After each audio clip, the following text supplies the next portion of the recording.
Buenas noches. Yo soy Lizette Coley, vicepresidente de la Parapsychology Foundation.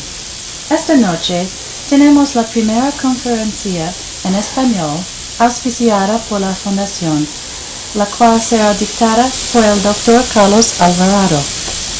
Carlos Alvarado tiene antropología de la Universidad de Edimburgo en Escocia.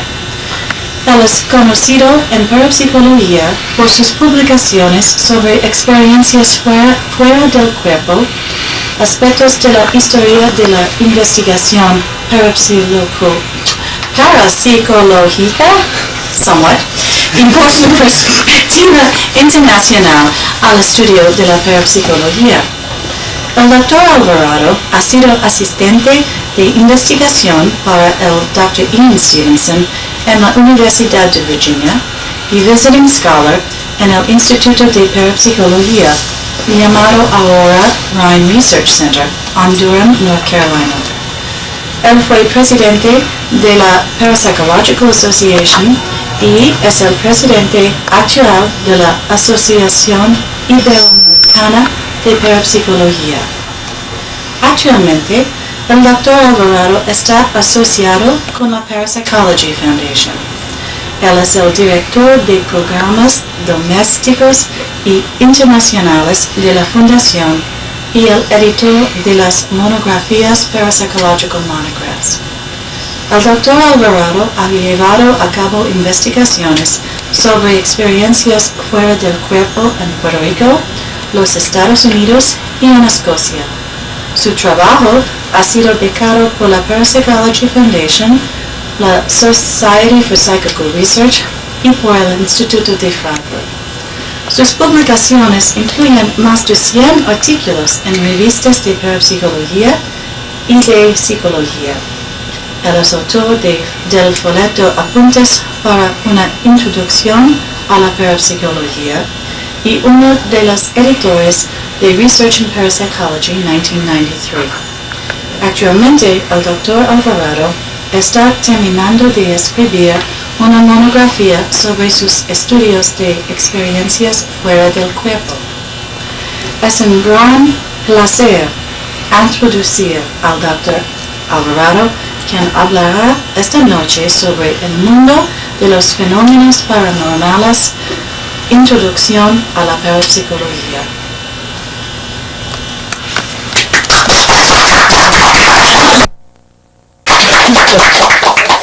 Get me off, Carl.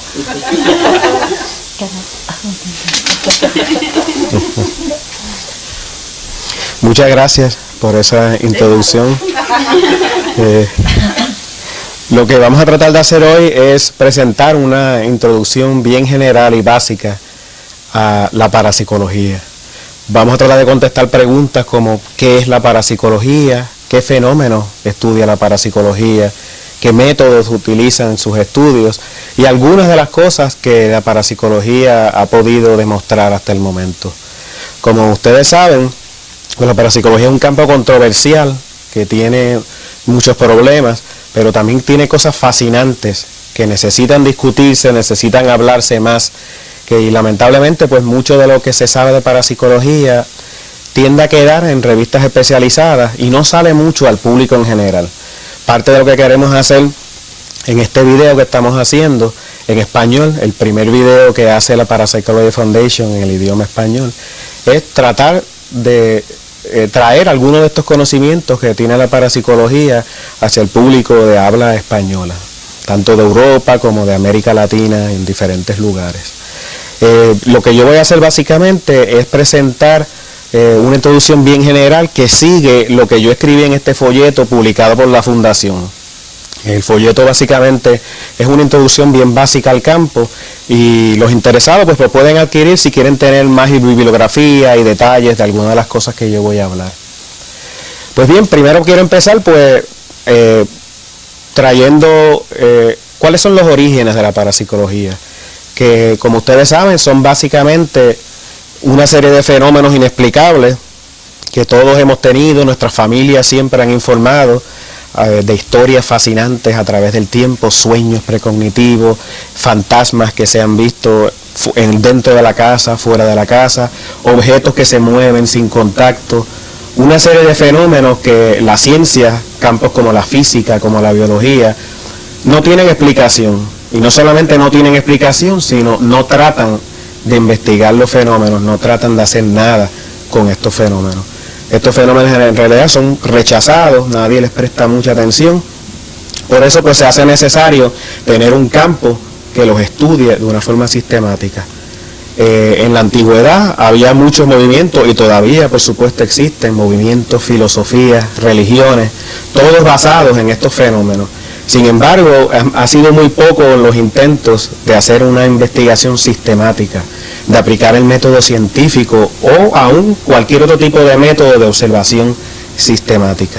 Y eso es lo que llamamos parapsicología, ese intento de recoger esos fenómenos, ¿no? Esos sueños inexplicables, esos fantasmas que las personas han visto, esos casos de transmisión de pensamiento, y tratar de ver qué podemos hacer con ellos para ver si los entendemos mejor.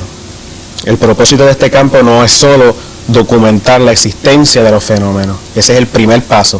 ¿Ocurre el fenómeno o no? Muchos de nosotros creemos que sí, que el fenómeno ocurre, hay evidencia de que estas cosas pasen.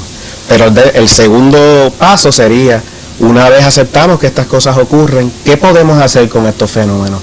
¿Cómo los entendemos? Como siguiendo pues las pautas que otras ciencias han establecido, pues obviamente se trata de hacer más que documentar que algo existe.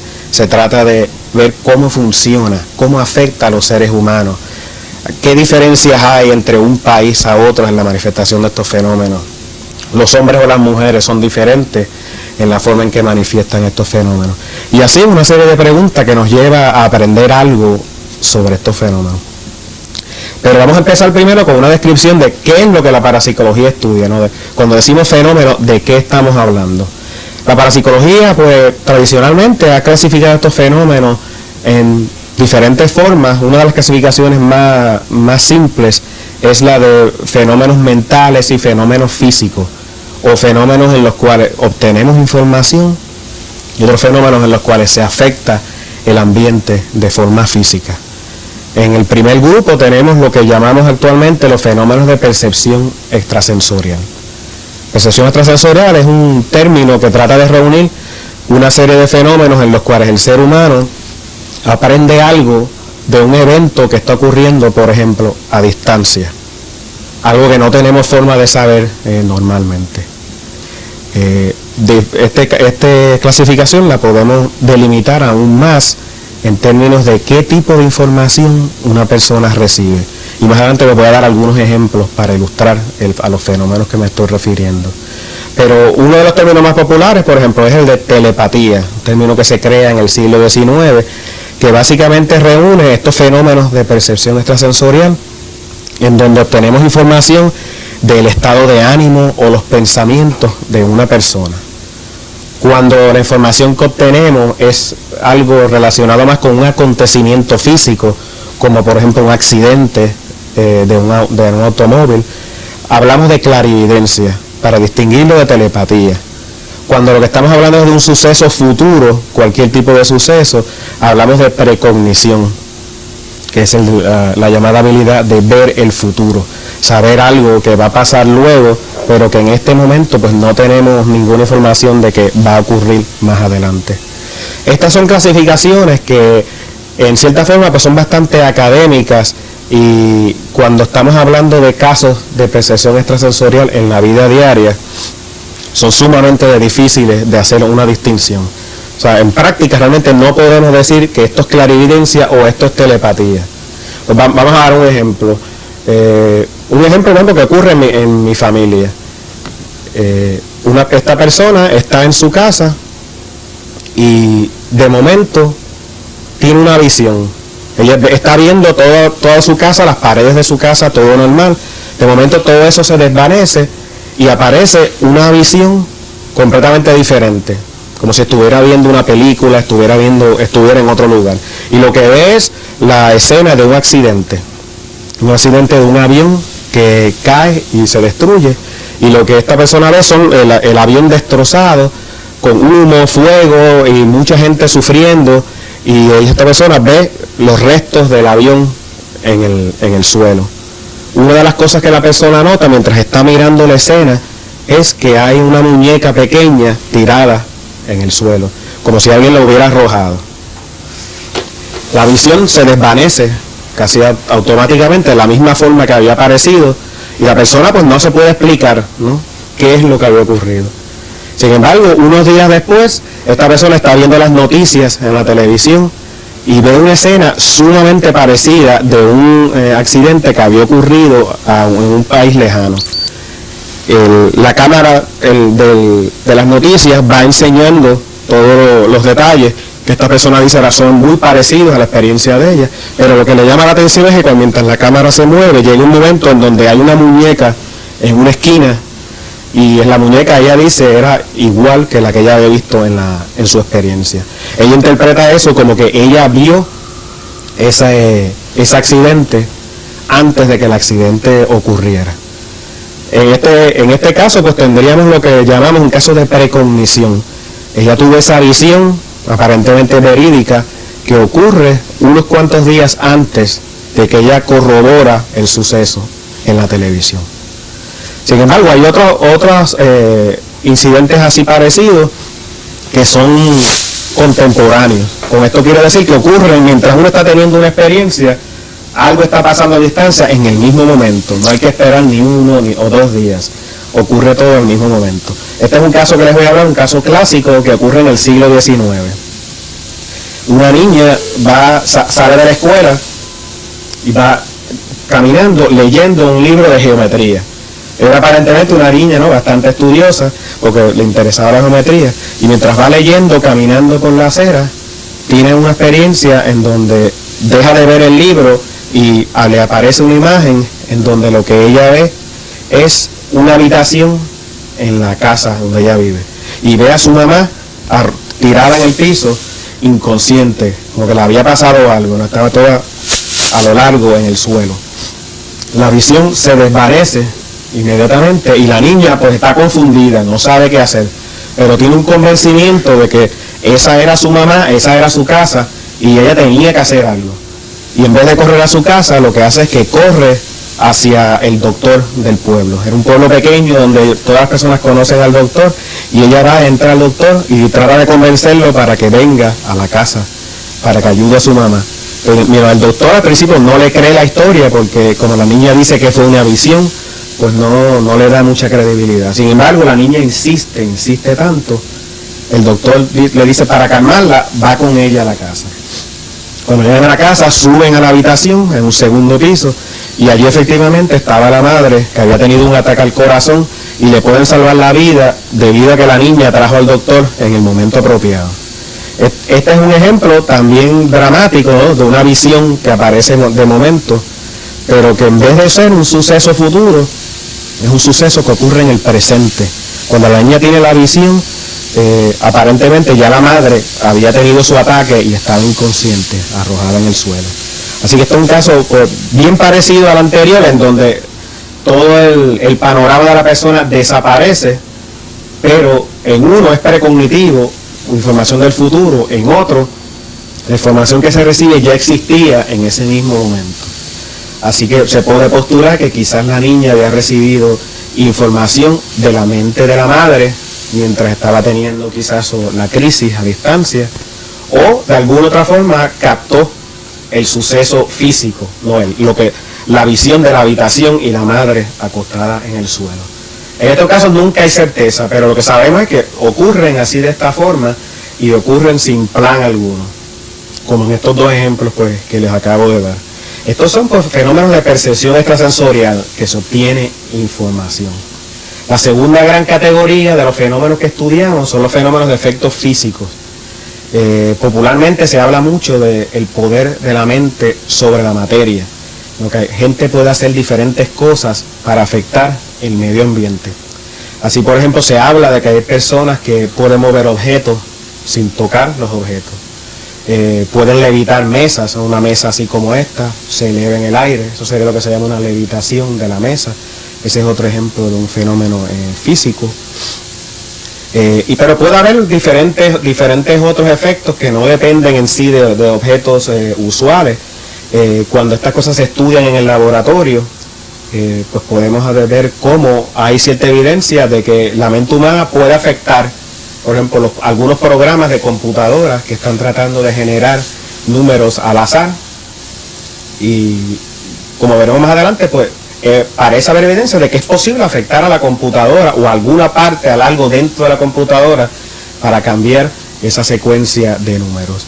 También podemos hablar de efectos sobre organismos vivos o organismos biológicos. Aquí nos entramos al campo de fenómenos tales como curaciones.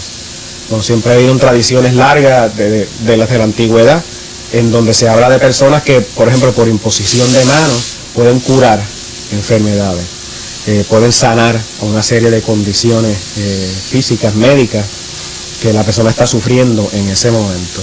Eso sería un ejemplo, asumiendo de que hay un efecto directo hacia la enfermedad, hacia el cuerpo, de cómo puede haber un efecto físico sin explicación alguna en el organismo de la persona. Claro, el mecanismo en que esto ocurre es algo ya diferente.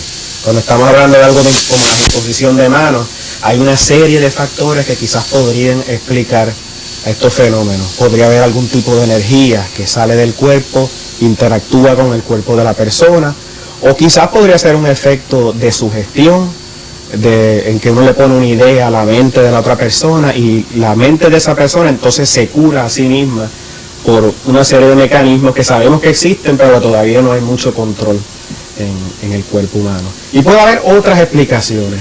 El punto que traigo aquí es que una cosa es tener un fenómeno como el de imposición de manos, y otra cosa es explicar este fenómeno. Hay diferentes explicaciones para diferentes observaciones, y precisamente lo que la parapsicología trata de hacer es tratar de hacer investigación para validar algunas de estas explicaciones y para que eventualmente podamos saber el mecanismo de estos fenómenos físicos o estos fenómenos en que se obtiene información. Y una vez sepamos el mecanismo, quizás entonces podemos entrenar a las personas de una forma más apropiada, tener teorías más confiables sobre estos fenómenos y así avanzar nuestro entendimiento y eventualmente, claro, usarlo de forma práctica, que es algo que ya la psicología, por ejemplo, está haciendo mucho, y la medicina, en donde tratan al ser humano usando cosas que aprendieron de sus investigaciones. La investigación trae conocimiento que se aplica de forma práctica. En parapsicología, pues esperamos poder hacer eso más, de acuerdo a la investigación avance. No quiere decir que no se esté haciendo ahora, hay muchas personas que aplican esos conocimientos, pero se podría hacer mucho más si entendemos el fenómeno mejor. Y eso es precisamente lo que la parapsicología trata de hacer, ¿no? Traer ese entendimiento.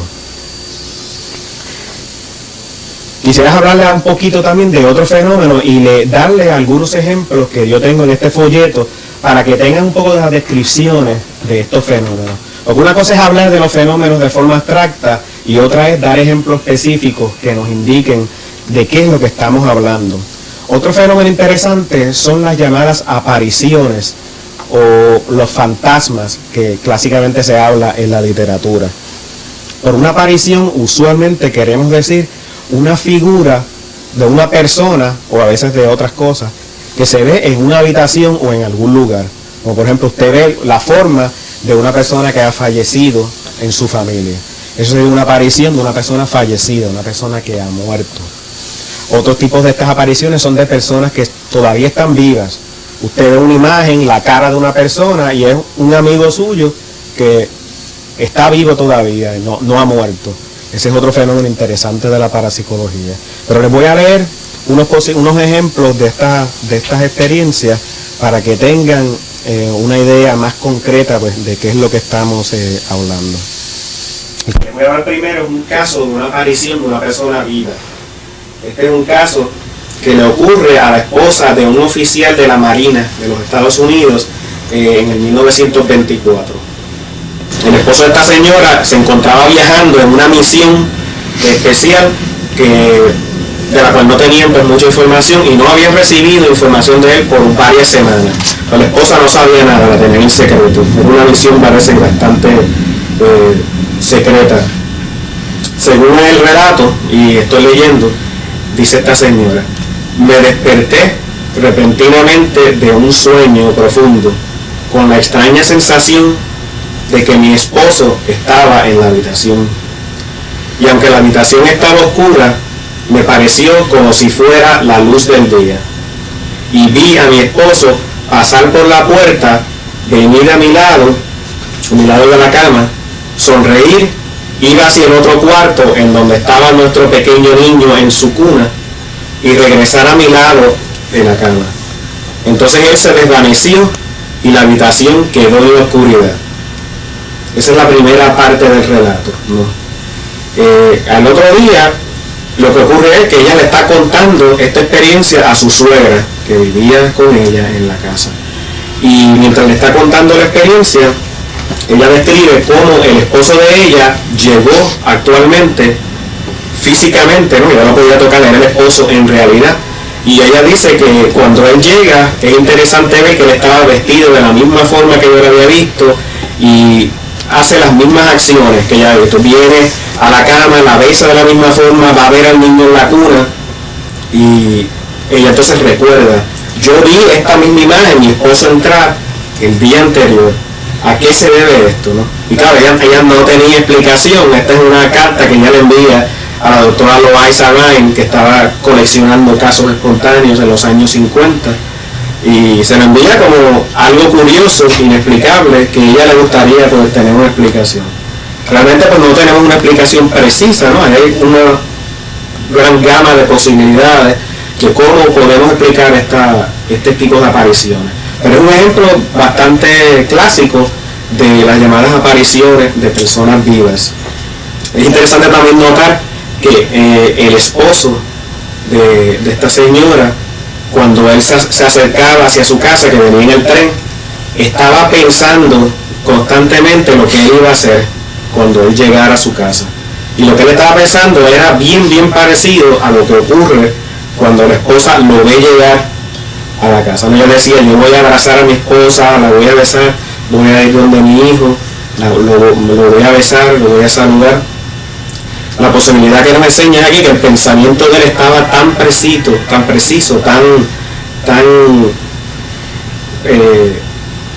básicamente no, pensando de una forma tan precisa en la persona y en nada más, que esto lo lleva a él a tener una experiencia quizás telepática en donde no tiene ningún conocimiento de que él está enviando un mensaje o que algo está ocurriendo. Pero sin embargo es característico de muchos otros casos que muestran que la precisión del pensamiento en momentos específicos algunas veces tiene un efecto a distancia. Pero la explicación final pues realmente no la podemos conocer, porque en estos casos pues es muy difícil no controlar las variables y no sabemos qué es lo que está pasando. Pero es un ejemplo de apariciones vivas. Hay muchas apariciones que son de personas que ya han fallecido. Personas han fallecido días anteriores o bien recientemente, y entonces pasan fenómenos como estos que les voy a hablar, por ejemplo.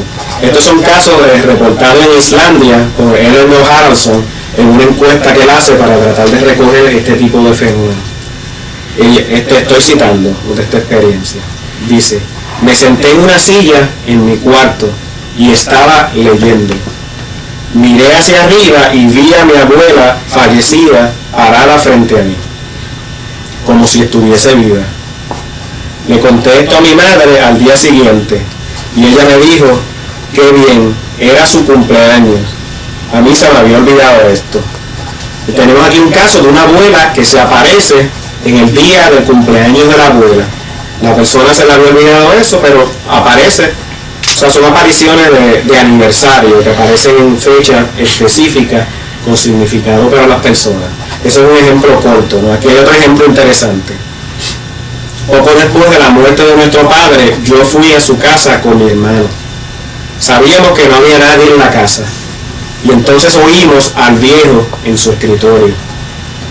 Él estaba caminando, abrió la puerta y la cerró nuevamente. Ambos subimos, pero no había nadie allí.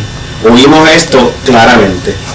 Aquí tenemos un caso también interesante, pero que no hay nada visual, nadie ve nada, pero lo escuchan, y lo escuchan dos personas al mismo tiempo en el piso de arriba. Todos estos movimientos, cuando suben no hay nadie, y ellos creen que se debe al padre de ellos que había muerto. Otro ejemplo interesante. La noche después de que mi esposo murió, yo no podía dormir. Yo estaba en casa, en mi cama, y me sentía muy sola. De repente lo sentí parado cerca de la cama. Él parecía estar cubierto en algo como niebla. Lo vi y sentí su mano mientras él acariciaba mi cabeza y me recitó parte de un conocido poema sobre lo bueno que era descansar y despertar un día rodeado de alegría eterna. Me sentí muy diferente después de esto. Este también es un caso bien diferente a los anteriores, ¿no? Aquí hay un elemento donde la señora ve a su esposo, lo ve de una forma nebulosa, como si fuera humo o niebla, algo que se informa en muchas otras experiencias, pero también siente que el esposo la toca. Hay una sensación táctil, de tacto, donde tenemos que ocurre menos frecuentemente en casos de apariciones, pero a veces se da. Así que tenemos el aspecto visual y el aspecto táctil, donde uno siente que alguien lo está tocando. Esta es otra variedad de estas experiencias, que mientras más uno las lee y más uno acumula experiencias de este tipo, pues más uno se da cuenta de la gran variedad de cosas que ocurren y lo complejas que pueden ser las experiencias. En este caso también no nos indica solamente que la experiencia es compleja, sino nos dice algo de cómo estas experiencias afectan a la persona. Casi no te dice nada en el relato, pero brevemente ella dice cómo ella cambia en su forma de ver. Y yo no lo tengo aquí escrito, pero más adelante ella habla más sobre sus creencias y cómo ella cambió después de tener esta experiencia. Que es parte también de la importancia, por qué estas experiencias son tan importantes para nosotros, para nuestra sociedad. Y es porque tienen mucho significado sobre cuestiones de vida o muerte, ¿no? Puede que las explicaciones sean diferentes, pero aún así son algo de un gran significado sentimental para las personas. Y eso pues es algo que debe respetarse y necesita investigarse con más detalle. Pero aparte de las apariciones, pues tenemos otros fenómenos como diferentes comunicaciones a través de las personas que llamamos mediums. Este término de mediums nos viene a través del espiritismo, que es un movimiento que se desarrolla en el siglo XIX, en donde se cree que hay una comunicación entre las personas vivas y las personas muertas. Y lo que la parapsicología trata de hacer es encontrar estos llamados mediums y hacer estudios con ellos, ¿ves? ¿Qué tipo de fenómenos ellos producen? Bueno, pues muchos de estos mediums que dicen traer comunicaciones de personas que han fallecido, actúan de formas bien diferentes. Hay algunos que caen en estados de trance, en donde se ve que el estado se altera, a veces les cambia la voz, hablan como si fueran otra persona y dan información que a veces convence a una persona de que están hablando con el esposo fallecido, la esposa o el hijo que había muerto un tiempo atrás. Las preguntas que se hacen son bien personales, ¿no? ¿Qué pasó en tu cumpleaños 5 años atrás, ¿no? Y a veces reciben un mensaje dando algo bien personal que convence a la persona de que hay una información precisa, verídica, y lo lleva a la creencia de que el espíritu de esa persona pues realmente no ha fallecido, que el cuerpo muere pero que el espíritu continúa. Claro, hay otras explicaciones, ¿no? Y en la parapsicología siempre hay explicaciones alternas. No hay nada en parapsicología que tenga una explicación precisa, siempre hay posibilidad de explicar las cosas de formas diferentes. Pero este es el tipo de fenómeno que se informa. Con los medios también a veces hay fenómenos de escritura, ¿no? De la persona automáticamente, muchas veces sin estar consciente, escribe mensajes largos y luego la persona coge el papel y puede ver el mensaje. Muchas veces son mensajes inteligentes, algunas veces son poesía, las cuestiones literarias, ¿no? Personas que escriben libros enteros de ficción o de temas serios, filosóficos, sin tener conciencia sobre eso. Claro, la pregunta es, ¿se comunica una persona que ha fallecido o no? Ahí vamos al campo de las explicaciones y ahí es donde siempre tenemos una incertidumbre. Pero hay casos que nos trae la parapsicología y también la literatura de espiritismo que son bastante impresionantes. Pero hay muchos otros fenómenos que también indican, ¿no?, que quizás uno sobrevive a la muerte, tales como recuerdos de vidas anteriores. Hay personas que bajo hipnosis dicen recordar lo que ocurre en otras vidas. O personas que espontáneamente, especialmente niños, cuando son muy pequeños, que empiezan a hablar sobre fenómenos no fenómenos, sino experiencias que ellos dicen pertenecen a una vida anterior, una vida diferente a la vida actual. Estos son, por ejemplo, los casos estudiados por el doctor Ian Stevenson, en donde él entrevista a niños que dicen tener estos recuerdos, y ellos le dan un nombre específico. Dicen: yo vivía en un pueblo, en una villa diferente, a tal distancia, unos 50 millas al norte de la India, y le dan un nombre específico y hablan de la familia y dan un sinnúmero de detalles, de nombres y localizaciones, cosas que se pueden corroborar. La labor del investigador es, una vez se encuentra el caso, es ir al lugar y entrevistar a las personas y ver cuánta de esa información se puede corroborar. Obviamente en muchos casos que parecen ser fantasía, que esa información no se corrobora. Cuando uno va al lugar no existe nadie llamado así, no hay información de que esa persona existió. Sin embargo, en otros casos, que son los mejores casos que Stevenson publica, se puede verificar un sinnúmero de detalles, específicamente la existencia de una persona que tenía un nombre específico y vivía en un lugar específico. Y eso, claro, pues da apoyo a esta idea, por una parte, de que quizás hay algo que sobrevive a la muerte y sigue naciendo en un cuerpo físico, que es la idea de la reencarnación, o otras explicaciones que quizás dirían que es un caso de información obtenida telepáticamente. Volvemos otra vez al problema. Una cosa es identificar el fenómeno, un recuerdo de una posible vida anterior, y otra cosa es explicarlo. No es lo mismo decir: esa persona dijo algo que parece ser un recuerdo. Cuando uno dice es una vida anterior, ya eso es una explicación, es una creencia que nosotros tenemos para interpretar esos datos que hemos adquirido. Otra explicación es telepatía o alguna otra cosa. El problema es cómo hacer una distinción, lo cual es sumamente difícil porque aquí no tenemos condiciones de control alguna. Tenemos un fenómeno completamente espontáneo y es muy difícil controlar la transmisión de información por vías telepáticas o por vías normales, ¿no? De la forma en que las personas hablan y la información se transmite. Y esos son parte de los problemas de la parapsicología. Sin embargo, los casos son fascinantes. Igual que en muchos otros casos, como las llamadas experiencias fuera del cuerpo. Ese es otro fenómeno que interesa mucho a la gente. Que las personas dicen: yo me he salido de mi cuerpo y me fue posible ir a un lugar distante o quedármelo cerca del cuerpo. Les tengo otro relato que espero que les interese, de un caso que me informó una persona que a mí siempre me ha parecido muy curioso.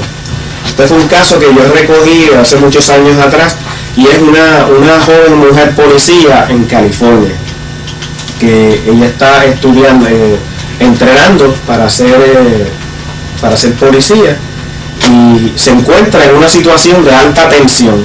Ella va en el carro, en el automóvil, con su compañero, y están persiguiendo a un sospechoso. Ella sabe que esa persona es peligrosa y que puede ser que tenga un arma de fuego. Al final de la persecución encuentran a la persona y todos los policías salen del automóvil y se van a acercar para capturar a la persona. En ese preciso momento en que ella sale del automóvil y está muy tensa y va a capturar a la persona, ocurre esto. Ella dice: cuando 3 otros oficiales y yo detuvimos el vehículo y comenzamos a capturar a los sospechosos, me dio miedo. Repentinamente salí de mi cuerpo hacia arriba, quizás 20 pies sobre la escena. Me mantuve allí con mucha calma mientras observaba todo el procedimiento, incluyendo verme a mí misma haciendo exactamente lo que había sido entrenada para hacer. Aquí tenemos algo bien interesante, ¿no? Que en el momento de tensión que ella se acerca al sospechoso, lo próximo que ella sabe es que su cuerpo físico está aquí, pero que su parte pensante, su conciencia, está 20 pies sobre la escena. El cuerpo de ella continúa caminando y continúa actuando, pero la parte que piensa está aquí y ella observa toda la escena. Ella dice que el cuerpo físico de ella agarra al sospechoso, le pone las esposas, y en el momento en que lo capturan y lo entran en el carro y cierran la puerta del carro, hay un cambio inmediato y ella ya no está aquí, sino que está dentro de su cuerpo. O sea, cuando el peligro, de acuerdo a ella lo percibe, deja de existir, ella ya no está fuera del cuerpo, sino que se encuentra otra vez en su cuerpo físico. Pero lo que a ella le intriga es cómo fue posible de que la mente de ella estuviera en otro lugar y el cuerpo físico de ella continuaba funcionando, lo cual es algo interesante que se ve en otros casos. Pero esto es un caso muy interesante porque es una experiencia, un estado de tensión en donde la persona pues, no está cercana a la muerte, no ha tenido ningún accidente, no tiene ningún problema físico, lo que tiene es un alto nivel de miedo. Ella no sabía lo que le iba a pasar, ella era nueva en esta profesión y cuando uno es nueva en estas cosas y aún teniendo experiencia, siempre hay una gran posibilidad de que algo malo vaya a ocurrir. Y esa tensión, pues, aparentemente estuvo asociada con esa separación que ella tiene, que es una experiencia que ella nunca antes había tenido. Este es otro de los fenómenos que la parapsicología estudia. En algunos casos un fenómeno mucho más dramático, donde la persona no solo se queda cerca del cuerpo físico, sino que viaja a muchos otros lugares y a veces puede obtener información verídica de cosas que ocurren en otros sitios. Aunque estos casos son sumamente raros, son mucho menos, quizás un 2 o 3%, yo diría, de los casos de experiencia fuera del cuerpo. Pero es otro fenómeno de interés. Podemos también mencionar fenómenos de curaciones, que ya habíamos hablado cuando hablamos de las imposiciones de manos, pero hay muchos otros fenómenos más, como los llamados casos poltergeist o los casos de casas encantadas. El fenómeno poltergeist, que es una palabra alemana que básicamente significa espíritu ruidoso, es un fenómeno fascinante en donde alrededor de una persona se informan una serie de acontecimientos, muchos de ellos acontecimientos físicos. Por ejemplo, está un niño, que es algo muy frecuente en una casa, y objetos se mueven alrededor de ese niño, a veces cerca del niño o en otra habitación de la casa. Se caen objetos de las tablillas, libros se mueven, muchas cosas así extrañas no tienen que ocurrir.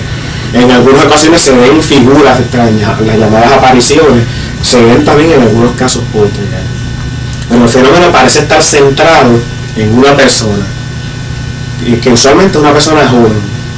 En los casos de llamadas casas encantadas o encantamientos, el fenómeno parece centrarse más en un lugar, una localización, una casa o un lugar fuera de una casa. Si muchas personas que vienen a esa casa a veces oyen cosas, ruidos, pasos, ven imágenes en un mismo lugar. Aparentemente hay algo, o ellos creen que hay algo en ese lugar específico. Y la gente va y viene, pero el lugar, a través de los años, usualmente mantiene la tradición de que los fenómenos están asociados al lugar. Por eso se llama un lugar encantado, que hay algo que está asociado con la localización física. Estos fenómenos pues varían muchísimo. Les tengo un ejemplo bien interesante. Yo recopilé aquí en el panfleto, en una tabla, una serie de casos que solamente les voy a mencionar el tipo de fenómeno específico que se informa. Estos son casas encantadas. Este caso ocurre en Francia, ocurre entre el año 1135 a 1144. Y los fenómenos que se ven aquí son golpes en las paredes a todo alrededor, sonidos de todo tipo, voces, se oyen voces sin explicación alguna, fuegos que ocurren alrededor de la casa, comunicación con una persona fallecida, muchos de ellos a través de los ruidos, y hasta fenómenos bastante desagradables como excremento que aparece en las paredes o aparece en la casa. Algo que se informa en muchos de estos casos son bastante viejos. Uno más reciente que ocurre aquí en los Estados Unidos, en Pittsburgh, entre 1971 y 1972, encontramos que hay objetos pequeños y grandes que son arrojados. O sea, las personas ven objetos que les caen así de momento. Hay sonidos imitativos, o sea que si una persona hace un ruido así, pues hay un ruido que sale y hace el mismo ruido, contestando a lo que han oído. Voces, fantasmas, figuras nebulosas. Se ve a veces como una niebla flotando en una esquina que pasa de un lugar a otro y no tiene una explicación.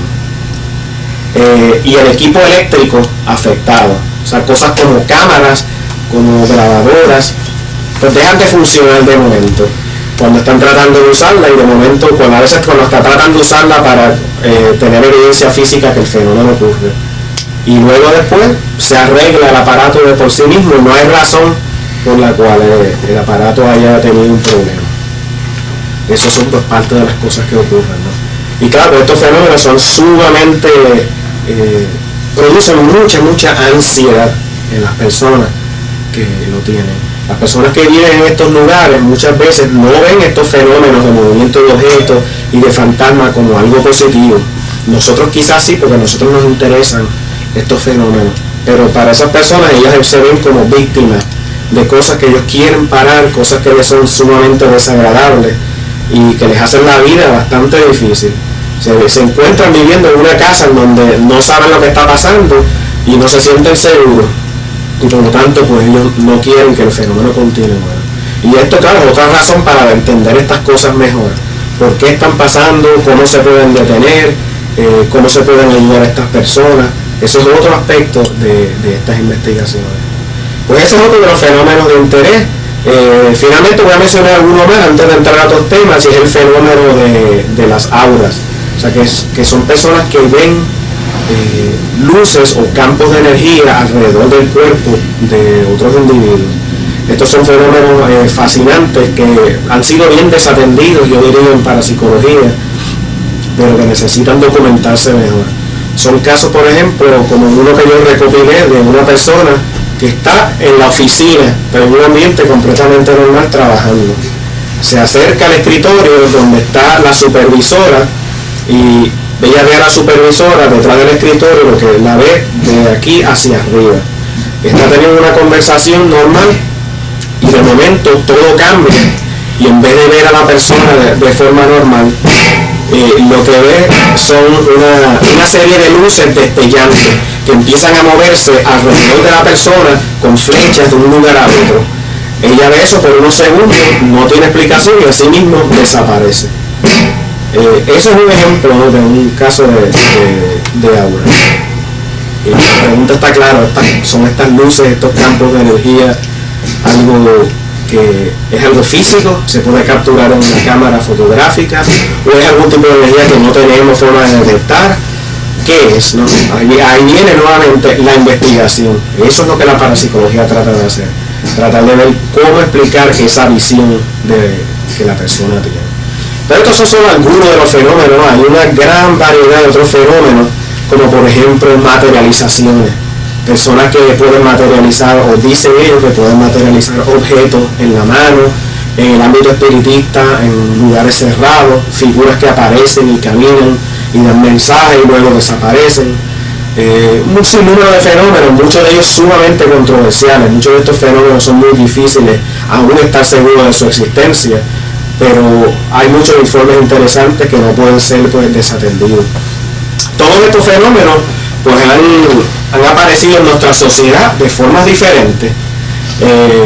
En la antigüedad, pues claro, había muchas religiones, muchos movimientos. En tiempos más recientes, en el siglo XVIII, tienen un auge grandísimo en el movimiento del mesmerismo, algo que surge a través, en parte, de la obra de Franz Anton Mesmer, que era una persona que trae una teoría en el siglo XVIII que él llama la teoría del magnetismo animal. Él cree que hay una energía física que nos rodea a todos, y esa energía se puede canalizar, se puede usar para hacer una serie de fenómenos. Se induce trance en las personas. Él decía que podían manipular esta energía primero con sus manos o usando imanes, y luego desarrolla otra forma, pero al principio ya se acerca a las personas, en la persona sentada, él detrás de la persona, y a través de los llamados pases magnéticos, en donde alrededor de la cabeza de una persona él empieza a mover las manos de diferentes formas. Él dice poder manipular esta energía, induce trances, y en esos trances ocurren fenómenos precognitivos, de clarividencia, ocurren curaciones, que él dice se debe a la manipulación de esa energía. Ese concepto, ese modelo de esa energía es básicamente abandonado ya para el siglo XIX, no por todas las personas, pero mayormente por los investigadores que vienen del campo de la medicina, y se reemplaza por el modelo de la sugestión, en donde ya no se cree que es una energía, sino se cree que es la mente humana que por sugestión, por tener una idea plasmada en la mente, puede caer en trances y puede provocar todos estos fenómenos del mesmerismo. Pero independientemente de si el magnetismo animal era cierto o no, es una forma de ver cómo la sociedad de esa época podía, trata o inventa un modelo específico que surge inicialmente en Francia, pero luego pasa por diferentes partes de Europa, va a Inglaterra, viene aquí a los Estados Unidos, y se vuelve una forma en la que la sociedad trata de entender a estos fenómenos, una forma de poner estos fenómenos en orden. Algo similar es el movimiento del espiritismo, que aparece en su forma moderna más tarde en el siglo XIX, ¿no? Sacando las ideas del mesmerismo, de trances, y apropiándose también de algunas ideas que en ese mesmerismo había ya algunas personas que caían en trance y decían que veían espíritus y se podían comunicar con los espíritus. Más tarde el espiritismo desarrolla más el concepto del medium, personas que caen en trance, traen mensajes, y se vuelve un movimiento social increíblemente grande que todavía existe, pero ya actualmente, al menos en este país, no tiene la fuerza social que tuvo en el siglo XIX.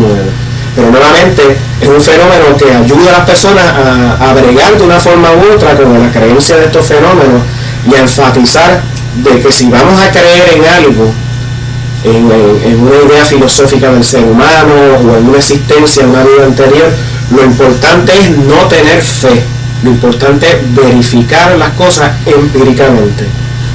Y eso es algo que tanto el mesmerismo como el espiritismo le provee a estas personas. Ellos no tienen que seguir las religiones tradicionales. Ellos básicamente dicen, yo no tengo que leer la Biblia para yo creer en una vida futura. Yo voy a mi casa y hago una sesión espiritista, y si estas cosas son ciertas, la mesa se va a mover y me va a dar mensaje. Ese es el aspecto empírico que los espiritistas del siglo XIX enfatizaban tanto, ¿no?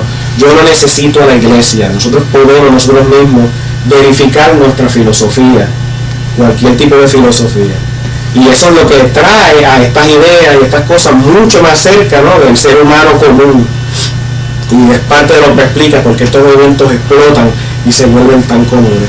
Pero le proveen a la gente con una posible explicación, no necesariamente correcta, y de hecho yo diría que en muchos casos completamente incorrecta, pero una explicación muy poderosa y muy flexible, que da significado a la vida de las personas. Y es un intento de la sociedad en hacer algo con los fenómenos del momento. Pues más adelante todo eso sigue cambiando, ¿no? El mesmerismo le da ímpetu o empuja al espiritismo. El espiritismo trae a lo que llamamos ahora la investigación psíquica, que son los intentos de estudiar los fenómenos del espiritismo desde el punto de vista científico, no necesariamente aceptando que son de los espíritus o cualquier otra causa. Y tenemos por aquí personas que empiezan a reunirse, crean sociedades de investigaciones psíquicas y empiezan a traer orden al estudio de estos fenómenos, desarrollan métodos, como el caso de la Sociedad de Investigaciones Psíquicas, que surge el nombre en el 1882. Y eso pues trae más ideas, ¿no?, de cómo estos fenómenos se pueden sistematizar. Esta sociedad creó una serie de comités para estudiar la hipnosis, para estudiar a los medios, para estudiar los fenómenos de transmisión de pensamiento, y empiezan a hacer experimentos, observaciones, empiezan a recopilar cientos y cientos de casos de personas que ven fantasmas, de personas que viven en casas encantadas, y tratan entonces de hacer estudios pues más sistemáticos. Y eso, claro, es lo que nos trae a la parapsicología moderna, que ya entrando en la década de los años 30 surge un cambio, especialmente aquí en los Estados Unidos, y hay un intento de volver una disciplina universitaria.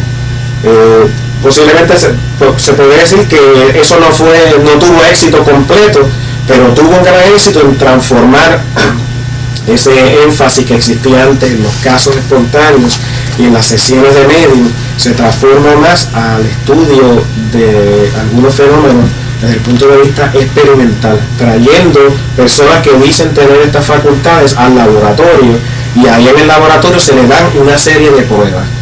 Esto es lo que ocurre en la Universidad de Duke bajo el liderazgo del doctor Joseph Banks Rhine, y en donde se trata de traer personas al laboratorio, entonces de cuantificar, de aplicar estadísticas al estudio de la telepatía, al estudio del poder de la mente sobre la materia, hacerlo más controlado de lo que se había hecho anteriormente, aunque hay que mencionar que anteriormente ya había habido muchos intentos de usar la estadística y usar el laboratorio. Eso no era nada nuevo, pero Rhine lo prepara el campo y tiene un éxito que no había tenido nadie anteriormente.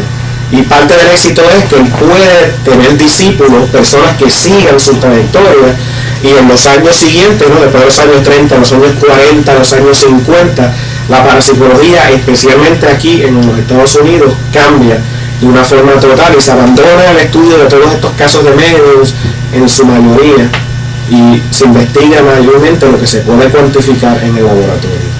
Y eso, claro, pues trae ventajas, trae sus desventajas, que no podemos discutir en detalle todos los aspectos aquí, pero es otra forma que tiene la sociedad norteamericana de esa época para hacer sentido de esos fenómenos y tratar de conectar a los fenómenos parapsicológicos con aspectos de la ciencia de esa época, especialmente los métodos de la psicología. Utilizaban mucho la cuantificación y la observación sistemática. Y así pues, por ejemplo, pues cambia completamente la materia de estudio. Ese, en una forma bien breve y sumamente general, es lo que nos trae a la parapsicología moderna. Son una serie de intentos de hacer sentido de estas cosas, y cada uno de los intentos trae las ideas y los métodos de épocas específicas.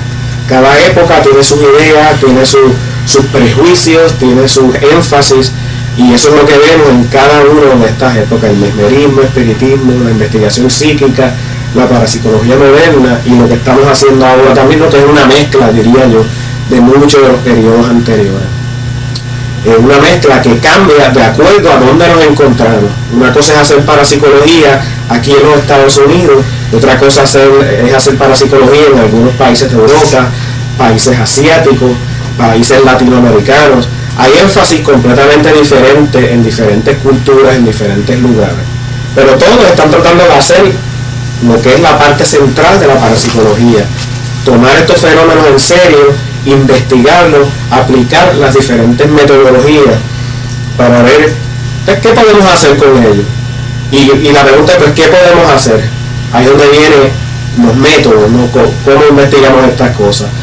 Como hemos dicho anteriormente, el laboratorio, los experimentos, es una de las formas que se ha desarrollado, que se han traído de otras ciencias para aplicarse aquí a estos fenómenos. Y obviamente, pues, el experimento, que se puede subdividir en diferentes tipos, ¿no?, de experimentación, pero para nuestro propósito vamos a hablar de estudios de laboratorio en general. Es uno de los métodos más poderosos y más eficientes en la historia de la ciencia, de eso no hay duda. Y en parapsicología, pues, ha podido producir una serie de hallazgos sumamente interesantes que se comienzan desde el siglo XIX o aún antes, pero especialmente en la época moderna es que se han aplicado de una forma, ¿no?, más sofisticada. Ese es uno de los acercamientos, pero hay muchos otros fenómenos que necesitan de otras formas de observación. Hay cosas que no se pueden traer al laboratorio o que son muy difíciles de estudiar en un laboratorio, tenemos que ir fuera. Ahí es donde viene el estudio de los llamados casos espontáneos, donde la persona va al lugar en donde un fenómeno ocurre, una casa encantada en donde se está viendo una aparición. Allí va el parapsicólogo o la parapsicóloga a ver qué puede hacer. Eso sería un estudio de campo, en donde uno va al lugar de los hechos, entrevista a las personas, a veces puede llevar equipo electrónico, cámaras, grabadoras, una serie de cosas, depende de lo que uno quiera hacer. Otras personas estudian casos sencillos o casos únicos, donde uno entrevista a una persona y le hace la vida a la persona, ¿no? Uno le pregunta a la persona desde que era pequeña hasta ahora qué le ha pasado en su vida, cuáles han sido sus problemas. Se documenta esa historia de la vida de un individuo, y ahí tenemos un caso de una persona. Se puede hacer lo mismo acumulando una serie de casos, las colecciones de casos. En vez de un caso, se acumulan 10, 15, 1000, 2000 casos, dependiendo de los recursos que uno tenga. Y claro, todas las personas siempre quieren acumular muchos casos, hacer muchos, pero en términos prácticos es sumamente difícil aún hacer 10 o 15 casos. Por eso, una de las razones, considerando que en este campo hay muchas limitaciones financieras, donde es muy difícil conseguir recursos, por eso muchos de estos estudios de casos o algunos experimentos se hacen con un número a veces bien bajo de personas, 30, 40 personas en experimentos, cuando lo que nos gustaría ver es, claro, ver 500 personas o muchos más, pero es más fácil decir necesitamos 500, otra cosa es tener los recursos por no poder estar un tiempo largo acumulando esa información. Pero son formas, ¿no?, de estudiar a los fenómenos, de hacer sentido de estas cosas que pasan alrededor de nosotros.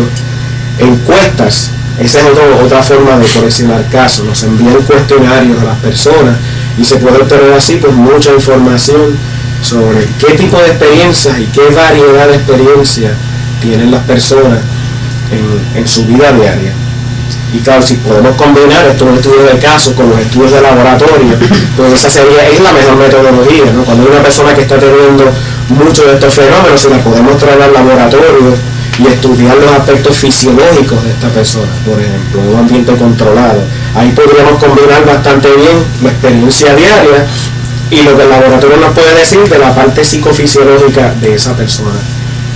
Y son formas de combinar, o sea que estos métodos no se contradicen, no van uno en contra del otro, sino que se pueden usar de forma combinada en diferentes formas. Y están también los estudios, lo que podríamos llamar estudios bibliográficos, en donde uno básicamente, en vez de, cuando uno no puede tener una serie de casos propios, uno puede estudiar lo que está en la literatura. Como ustedes pueden ver, todos estos libros que están alrededor de nosotros traen una tradición muy vieja de casos, de información, que muchas veces se pierde en los libros. Si una persona va y recopila casos de un tipo, por ejemplo, sueños precognitivos, sueños del futuro, se puede recopilar de todos estos libros, de todas las revistas, un número de casos, entonces uno hace estudios de las características de estos casos, lo cual otra vez que el propósito de la parapsicología no es solo encontrar estos fenómenos maravillosos, sino es ver cómo funcionan estos fenómenos, cuáles son sus características, cómo interactúan con nuestra vida psicológica, biológica, nuestra vida social diaria. ¿Hay interacción o no hay? Una contestación de sí o no es valiosa de cualquier forma, porque si es sí, eso nos indica, ¿no?, un campo, un terreno de exploración que tenemos que continuar, y si es no, nos está dando también una información de que lo que sea este fenómeno pues no tiene relación a las variables de la vida diaria, lo que la ciencia ha estado estudiando todos estos años. Yo personalmente me tiro más hacia la primera alternativa. Yo creo que muchos de estos fenómenos tienen íntima relación con nuestra fisiología, con nuestra psicología, nuestras actitudes, nuestras interacciones sociales. Es que es algo sumamente difícil de documentar, sumamente difícil de estudiar de forma sistemática, pero es algo que nos lleva a continuar la investigación.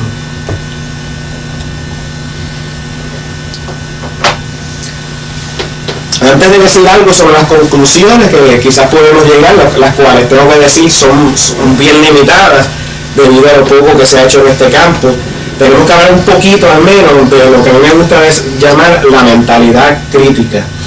Con esto quiero decir que en parapsicología es bueno siempre ser bastante escéptico, siempre estar abierto a diferentes explicaciones, porque lamentablemente es un campo controversial, es un campo que está lleno de fraude. Pues hay, por ejemplo, muchas personas que están más interesadas en hacer dinero y en engañar a otros, simulando muchos de estos fenómenos. Por lo tanto hay que tener mucho cuidado con muchas de estas personas, algunos psíquicos o personas que buscan cuando no sean ni psíquicos ni medios, que tienen diferentes razones para sacar dinero de ciertas personas haciendo fenómenos que no son genuinos. Y eso es un problema grande porque a veces es bien fácil de ser engañado. Hay personas que con una habilidad increíble en la misma cara de uno cogen algo, por ejemplo un tenedor que dicen que ellos pueden doblar el metal, y la gente lo está mirando, no se dan cuenta de la forma en que se hace fraudulentamente porque no están al tanto de algunas técnicas que existen para simular estos fenómenos. Y yo no digo que estos fenómenos siempre sean fraudulentos, pero lo que digo es que hay muchos que lo son y tenemos que estar conscientes de eso para evitar ser engañados. La idea es tener siempre la mente abierta y estudiar cada caso independientemente. El hecho de que tengamos convicción de que un psíquico sea genuino no quiere decir que el próximo psíquico que uno conozca también sea genuino. Eso no tiene secuencia lógica. Cada persona es diferente y hay que analizar cómo cada persona trabaja.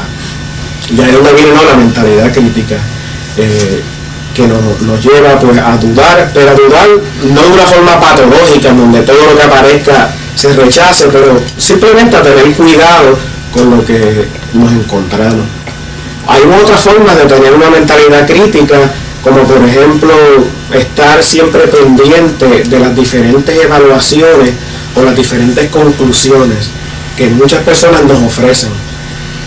Perdón. Ellos son de libros que nos dan información para explicar un fenómeno y nos dan a veces una información precisa, ¿no? Las curaciones se deben, por ejemplo, a una energía que sale del sistema nervioso del curandero, entra al sistema nervioso de la persona enferma, la persona enferma, ese sistema nervioso absorbe esa energía, la reorganiza, toma esa vitalidad y ahí es donde ocurre la cura. Eso es un concepto que mucha gente discute. Ahora, una cosa es tener ese concepto y otra cosa es ver qué evidencia existe para apoyar ese concepto. La cual que ahora mismo pues, es bastante débil, no podemos estar seguros de que esa es una conclusión que podamos aceptar sin tener un poco de duda.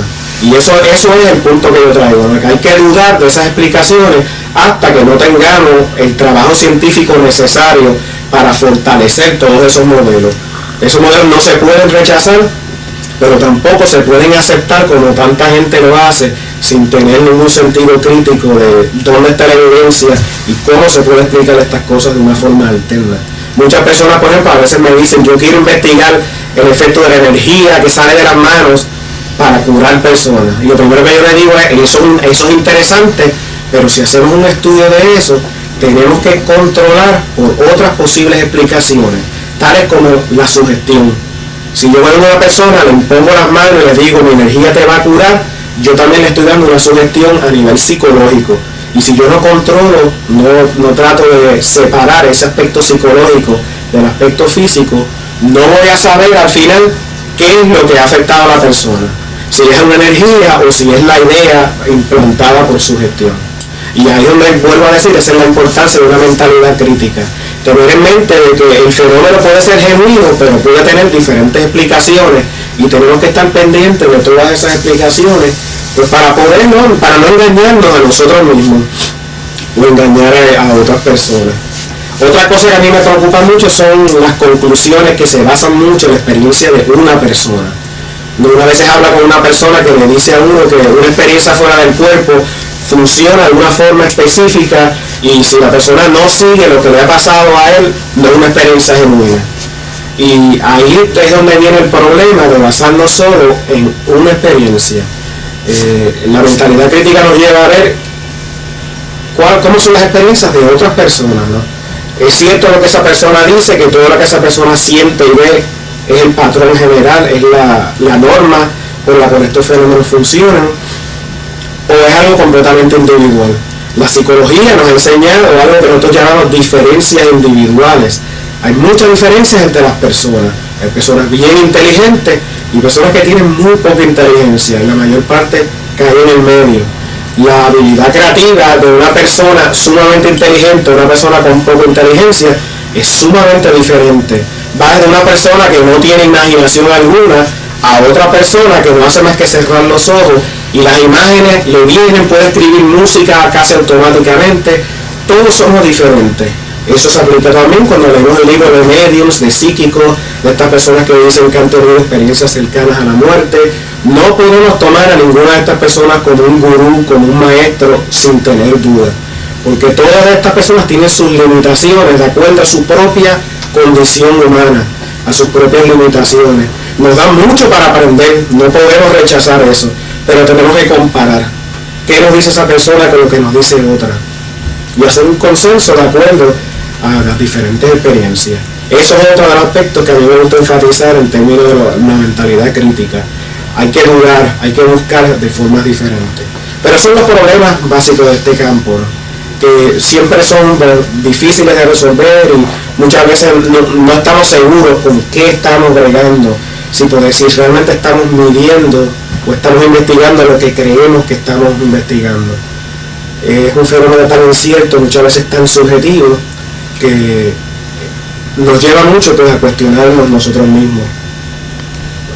El problema es tener un balance entre una mentalidad crítica saludable y un escepticismo patológico en donde todo es una duda y todo hay que rechazarlo, ¿no?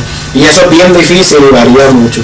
Pero uno siempre trata, ¿no? Y trata de buscar las opiniones diferentes. Y eso es lo que yo les digo, que es tan y tan importante en este campo cuando hay tantas cosas inciertas. Pero pasando de cosas inciertas, vamos a ver qué conclusiones podemos traer, ¿no? Si hay algunas. Yo creo que hay varias. La primera que yo diría es que ciertamente existe evidencia de que estos fenómenos existen. El problema es saber cuál es la explicación a estos fenómenos. Cuando alguien a mí me dice, yo tengo la experiencia de salir de mi cuerpo, yo creo que eso es una experiencia válida y en la mayor parte de los casos yo no creo que la persona me está mintiendo. Yo creo que es algo genuino como experiencia. Ahora, yo no sé si esa persona ha salido del cuerpo realmente de forma literal o no. Eso ya va al nivel de la explicación. Pero en términos de análisis de resultados experimentales, yo diría que hay una evidencia bastante buena de que las personas pues, pueden adquirir información sin el uso de los sentidos. Y eso, claro, es algo muy controversial y cada vez que sale un estudio, que sale un crítico que desmiente la conclusión, y es algo que la ciencia nunca ha aceptado de forma oficial. Pero sabemos por la historia de la ciencia también que hay muchas cosas que son bien debatidas por muchos años, y que el hecho de que la ciencia no le dé el sello de aprobación no quiere decir que estas cosas no existan. Es algo que está en un flujo de movimiento constante de investigación. Muchos de estos estudios de laboratorio nos han enseñado algunas cosas sobre la llamada percepción extrasensorial, tales como el efecto de un cambio en el estado de conciencia. Hay una serie de estudios controversiales en algunos aspectos, pero que tienden a indicar de una forma u otra de que el cambio de conciencia cuando uno cae en un estado entre dormido y despierto, o el estado de sueño, o estados de hipnosis, de meditación, esos estados pues favorecen la manifestación de la percepción extrasensorial. Pues claro, no, eso no es nada nuevo. Uno puede hablar con cualquier persona que sea un psíquico profesional, muchos de ellos tienen técnicas de este estilo.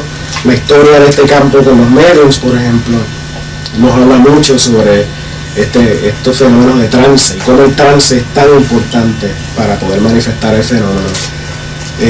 Y así pues hay una serie de hallazgos relacionados con variables psicológicas, tales como la creencia.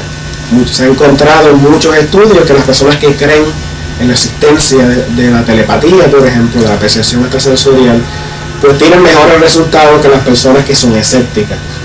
Estos resultados pues son a un nivel bastante bajo, no son unos niveles muy fuertes, la magnitud de los efectos no es muy impresionante, pero yo diría que es lo suficiente para mostrarnos que hay un fenómeno que está ocurriendo. Y en algunos casos de muchos de estos estudios, la magnitud, o cuán fuertes estos efectos son comparables con algunos efectos muy débiles o pues se aceptan en la psicología todos los días.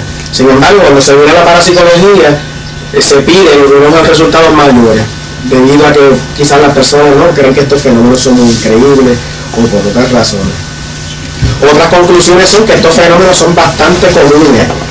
Muchas de las encuestas nos muestran unas prevalencias de casos de percepción extrasensorial que son altísimas. O sea, si creemos lo que las encuestas nos dicen, pues nos damos cuenta de que muchas personas alrededor de nosotros, aquí en esta habitación o en otros lugares, están teniendo estas experiencias todo el tiempo. Y eso es claro, mucha gente ha sabido de eso, pero es algo nuevo para la psicología, nuevo para muchos científicos que entran al campo sin conocer la historia.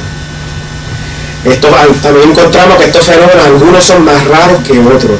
Ver auras no es tan común como tener experiencias telepáticas.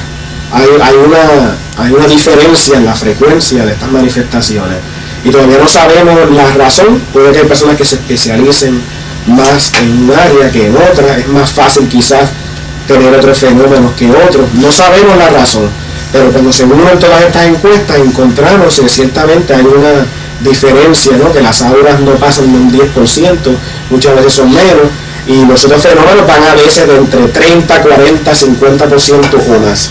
Así que ahí vemos porque hay una diferencia bastante grande entre un tipo de fenómeno a otro. Pero estas son áreas desatendidas que tenemos que estudiar más, ¿no? Hemos encontrado también que en el campo de los fenómenos espontáneos hay diferentes formas de recibir información. Hay gente que tiene visiones como los casos que relaté al principio, pero muchas otras personas nunca ven nada. A veces oyen cosas, otros tienen intuiciones, otros sienten sensaciones físicas, ¿no?, de dolores, o huelen cosas, tienen diferentes sentidos sensoriales que parecen afectarse y no solamente son visuales. Hay una gran variedad entre diferentes personas. Muchas personas tienen sueños y los sueños pueden ser los llamados sueños literales, en donde uno tiene un sueño y lo que ocurre es exactamente igual al sueño. Sin embargo, están los sueños simbólicos, en donde lo que uno ve en el sueño, o lo que uno recuerda, es algo que simboliza el evento. O sea, uno no sueña que una persona murió y uno ve la cara de la persona. Uno quizás ve un esqueleto con el nombre de la persona. Entonces uno piensa, pues quizás hay una muerte relacionada con esa persona. O un pájaro negro que viaja así por el aire de momento y uno no sabe qué significa y luego muere una persona. Eso es un ejemplo de un sueño simbólico. Y claro, las personas pues tienen sueños diferentes, hay personas que tienen símbolos sistemáticos y pues la situación cambia de persona en persona. Y pues claro, hay muchas otras cosas que hemos encontrado. No podemos negar también que, aunque nos fascinan estos fenómenos, para muchas personas son un problema. Nosotros a veces los vemos como investigadores, como estos fenómenos tienen que estudiarse y son tan interesantes, pero muchas de las personas que tienen estos fenómenos están muertas de miedo y lo que quieren es eliminar el fenómeno. A esto nos lleva a las partes de la implicación clínica que estos fenómenos tienen. Hay miedo que muchas personas tienen de volverse locos, de perder el control. Esto es algo que se ve mucho en los casos. Y las personas muchas veces vienen a lugares como este, como aquí en la Parapsychology Foundation, a preguntar qué les está pasando y qué pueden hacer, ¿no? Eso es otro aspecto de los fenómenos bastante desatendido, pero que es una realidad, es algo que también existe.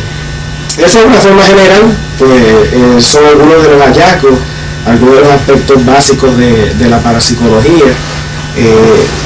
Como ustedes han podido notar, pues es un campo bien incierto, un campo que necesita mucha más investigación, pero aún con todas las limitaciones y los problemas que el campo pueda tener, es un campo fascinante desde el punto de vista de lo que nos está diciendo de la mente humana.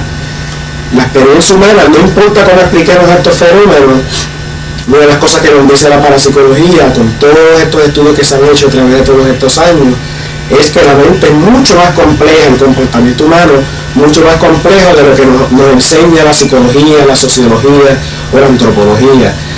Parece haber ciertos tipos de fenómenos que no encajan muy bien en mucho de lo que hemos aprendido hasta ahora en las demás de la ciencia. Hay otros que parecen caer pues con cierta precisión, pero que todavía no son entendidos. Lo que esperamos es que en los años futuros toda esta investigación, estas observaciones sistemáticas puedan seguir adelante y nos ayuden a depurar y a aprender más de los fenómenos con que estamos investigando, a desarrollar teorías que se puedan poner a prueba, tener hipótesis específicas, combinar el laboratorio con los casos, tratar de hacer lo mejor posible para seguir adelante este campo que tiene tanta incertidumbre, pero que es tan importante para el ser humano. Y con eso pues termina la charla. Espero que haya sido un agrado de ustedes y si tienen alguna pregunta pues podemos tomarlas ahora en este momento. Gracias.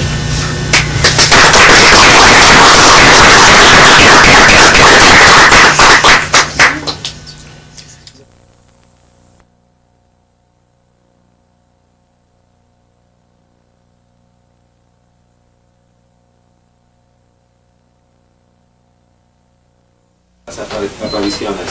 Usted estaba hablando al principio de las apariciones de personas vivas y lo que me interesa saber es cómo se pueden clasificar estas apariciones como mensajes telepáticas de las personas que aparecen en lugares lejos de la persona que es la aparición o como experiencias fuera del cuerpo.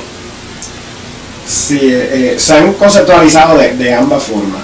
Desde tiempos atrás existen los modelos telepáticos. O sea, el modelo telepático se desarrolla mayormente en el siglo XIX con el trabajo de la Sociedad de Investigaciones Psíquicas. Y la idea básica es de que hay una persona a distancia que usualmente tiene una crisis o un problema. No siempre, pero en muchos casos.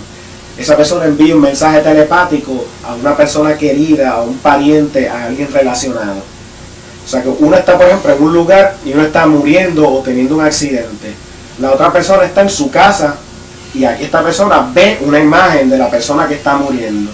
La idea es que hay una imagen telepática que va de esta persona a la otra. Claro, todavía no entendemos ni siquiera cómo la telepatía funciona.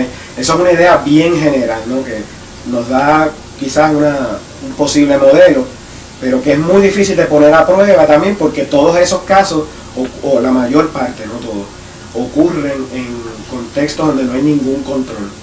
Hay, sin embargo, un número bien pequeño de estos casos de las llamadas apariciones experimentales, también que vienen del siglo XIX hasta ahora, que son casos de personas que se han sentado, se concentran y pueden producir una aparición en el momento que quieren hacerlo a distancia a otra persona. Esos casos, diría yo, son bien importantes y son los que yo quisiera ver en la investigación moderna, no sé si se pueden encontrar personas que lo pueden hacer.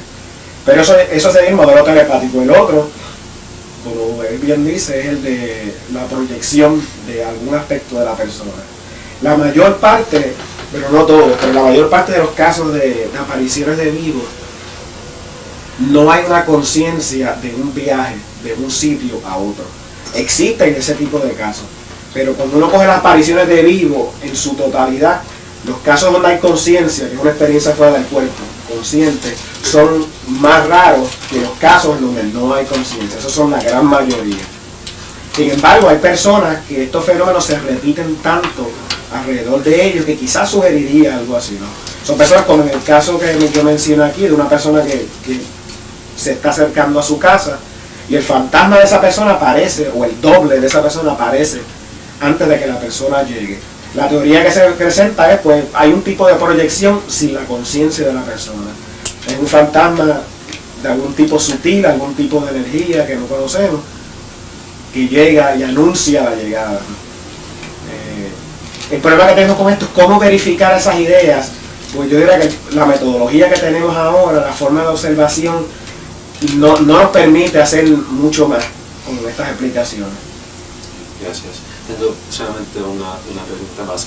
¿Qué es la diferencia, si hay, entre una casa encantada y una casa embrujada?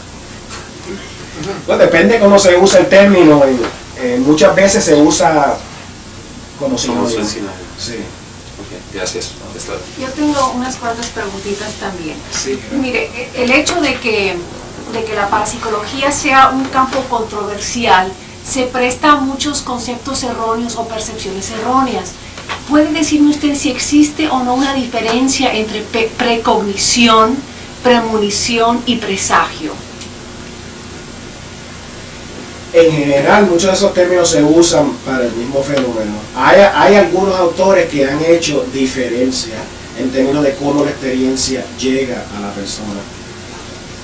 Yo diría que realmente no podemos saber si hay procesos diferentes. La forma en que yo he visto que esas palabras se usan son sinónimos en la mayor parte de las veces. Pero claro, cuando estamos hablando de fenómenos espontáneos, nunca podemos tener seguridad de que muchas de estas variedades de fenómenos sean la misma cosa. Es como la pregunta que yo contesté anteriormente, que puede haber explicaciones telepáticas, puede haber explicaciones de algún tipo de proyección. Todos esos conceptos son fascinantes, pero no tenemos una forma de depurar esa idea y estar seguros de cuál es el mecanismo. Lo que tenemos son unos relatos que superficialmente parecen la misma cosa, pero quizás si los podemos analizar en más detalle, empiecen a aparecer diferencias específicas de un proceso diferente, ¿no? Podría haber diferentes formas de adquirir información del futuro, ¿no? O la forma de manifestación puede ser diferente. Para algunas personas puede ser una imagen, para otras personas puede ser un pensamiento. Ahora, el hecho de que sea una imagen, un pensamiento, no quiere decir que es un fenómeno diferente. Estos son diferentes modalidades, diferentes formas de expresión que nos ayudan a conseguir una información, pero la información puede estar llegando de la misma forma. Pero el problema es cómo poder saber eso cuando lo que tenemos son una serie de experiencias, y muchas veces experiencias con poco detalle. porque ese es uno de los problemas a veces de los casos, que los casos son mejores si nosotros los podemos estudiar de primera mano, ¿no? Encontramos a la persona, le hacemos muchas preguntas, preguntamos todo lo que nos parezca importante, pero muchas otras veces lo que tenemos es un relato de un libro del siglo XIX, en donde la persona escribe una fracción de la experiencia y quizás se le olvide escribir otros detalles importantes. Y ahí es donde viene el problema, ¿no? De cómo poder hacer algo más preciso. Otra pregunta. Usted habló sobre sueños simbólicos y gente que sueña y cómo se interpretan los sueños. ¿De qué manera o ha jugado algún papel la teoría de Sigmund Freud sobre la interpretación de los sueños en el estudio de la parapsicología? Sí, ha tenido impacto especialmente entre los psicoanalistas. Sabemos por los propios escritos de Freud que él estaba sumamente interesado en sueños telepáticos. Y de hecho él dice que él mismo tuvo diferentes sueños a los que él le da interpretación telepática. Una de las cosas que él desarrolla es la idea de que muchos de los procesos del inconsciente, procesos como por ejemplo simbolismo, sustitución, en donde una imagen se sustituye por otra, no tiene un sueño, por ejemplo, no de la madre de uno, sino de otra figura femenina que está asociada a la madre. Ese tipo de distorsión que Freud decía ocurría mucho en nuestro material mental interior, él creía que en la telepatía, especialmente los sueños telepáticos, también se podía aplicar. Y claro, Freud solamente establece el principio. Yo diría que el trabajo más importante sobre eso no es Sigmund Freud, como la mayor parte de las cosas en psicología, ¿no? Empiezan con una persona y los seguidores son los que lo depuran. Tenemos que ir más al trabajo de otros psicoanalistas, Eisenberg, Servalio, muchas otras personas que siguen la línea de Freud y básicamente usan sus principios, pero buscan mucho más casos y yo diría que desarrollan los conceptos mucho mejor. Este campo siempre ha sido incierto porque es bien difícil, ¿no? A veces hacer una diferencia entre el contenido telepático y la relación interpersonal entre el terapista y el paciente. Pero hay muchos casos fascinantes que yo diría que apoyan la utilidad de ese enfoque para el estudio de estos fenómenos. ¿Y qué papel juega el concepto de Jung, de la memoria colectiva en la parapsicología? Ese modelo también se ha usado, yo diría que actualmente quizás menos que las ideas de Freud, pero ciertamente se ha usado para tratar de explicar, ¿no?, por qué muchas personas comparten, por ejemplo, experiencias telepáticas. Que se dice, pues si este inconsciente colectivo existe, hay un nivel específico donde hay contacto y que realmente no estamos separados, ¿no? Se usa a veces la analogía del iceberg, o sea, la punta del témpano de hielo.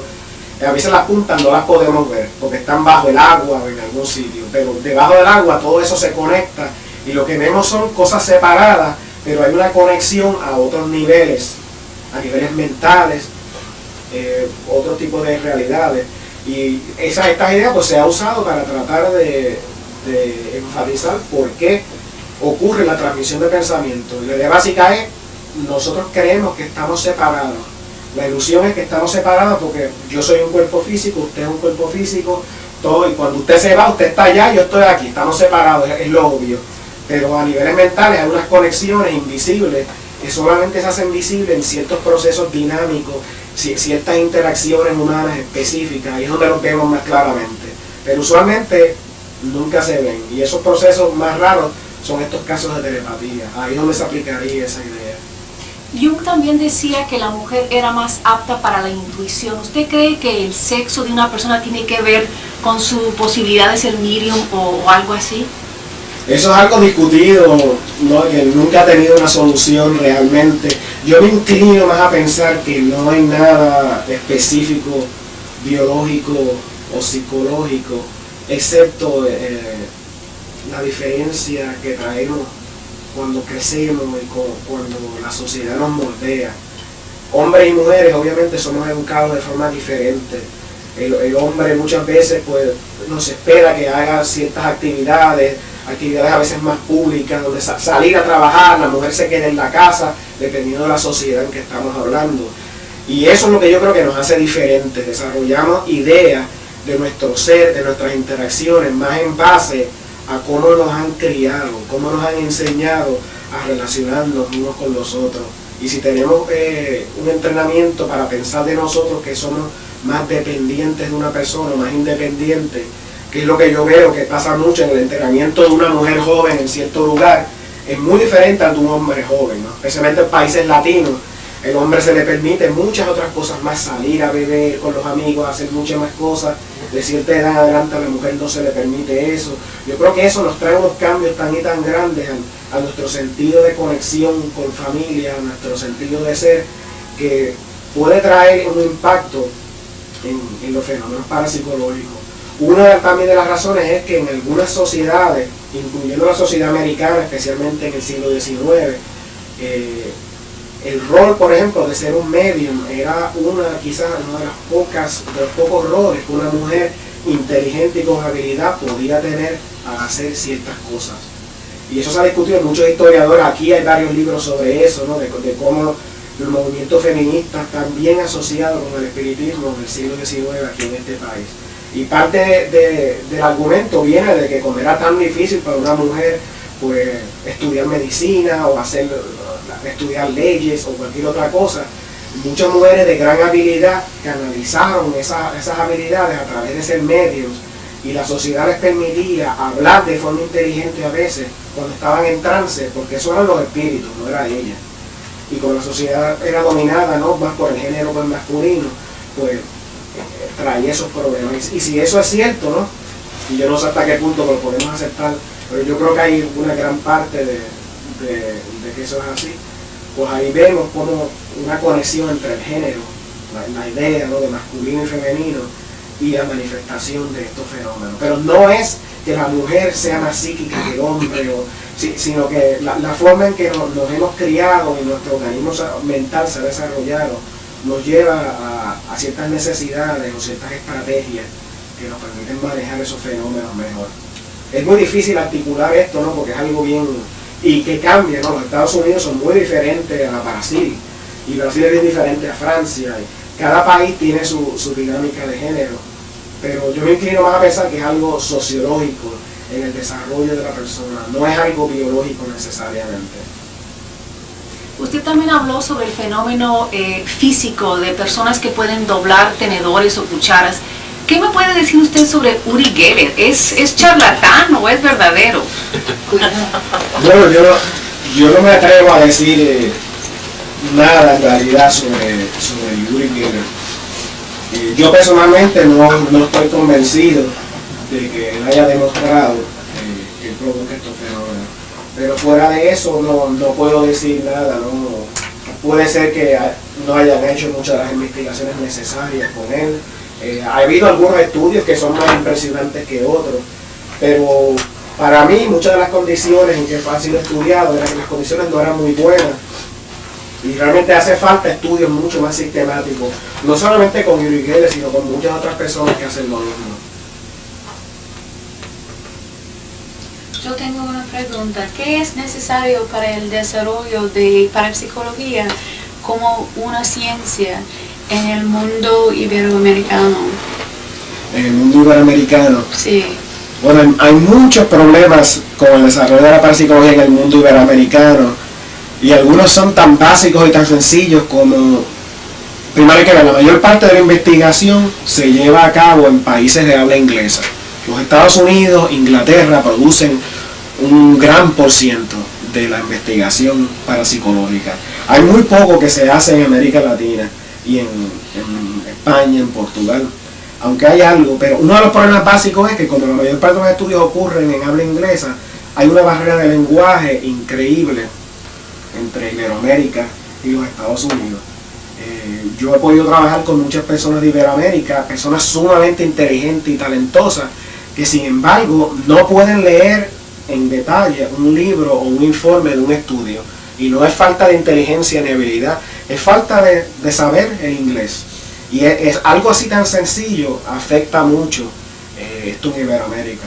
Otra razón es también, muchas personas en Iberoamérica no tienen un entrenamiento científico, sino que tienen un entrenamiento de alto nivel, pero a veces tiende a ser más en letras, en poesía, en humanidades, en otras cosas. Y no estoy hablando de Iberoamérica en general, estoy hablando de las personas que yo conozco en parapsicología.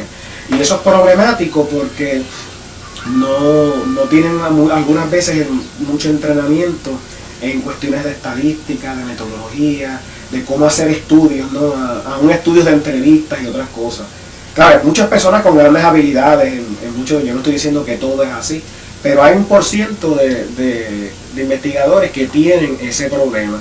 Y cuando uno combina eso con la barrera del idioma, más los problemas económicos que muchos de estos países tienen, ¿no? Un país como Brasil, que tiene una inflación que los Estados Unidos nunca han visto en la historia de este país, ¿no? Una cosa increíblemente grande. Cuando uno combina todas esas cosas, pues se hace a veces prácticamente imposible hacer parapsicología como se hace aquí en los Estados Unidos. Pero aún así yo creo que esas barreras se pueden vencer y es cuestión de seguir poco a poco. Muchas de esas personas vienen en los Estados Unidos, muchos están desarrollando sus propios laboratorios y sus propios estudios. Es cuestión de seguir ayudando, de seguir colaborando y darnos cuenta que es un campo internacional que uno no sabe de dónde va a salir algo de gran importancia, ¿no? Puede que salga de la Argentina, puede que salga del Perú, puede que salga de Portugal, o una combinación de un estudio que se hace aquí en los Estados Unidos o con otra persona, porque también está el aspecto interdisciplinario y en la colaboración internacional. Pero es algo que hay que continuar apoyando.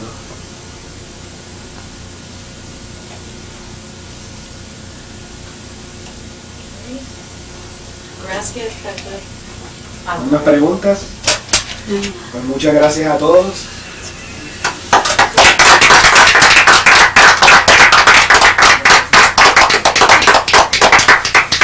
Thank you very much for coming. Hi there, I'm Lisette Coley. I'm president of Parapsychology Foundation. So welcome to our YouTube channel. We have lots to look at, so please check out our videos. Don't forget to subscribe. Thank you.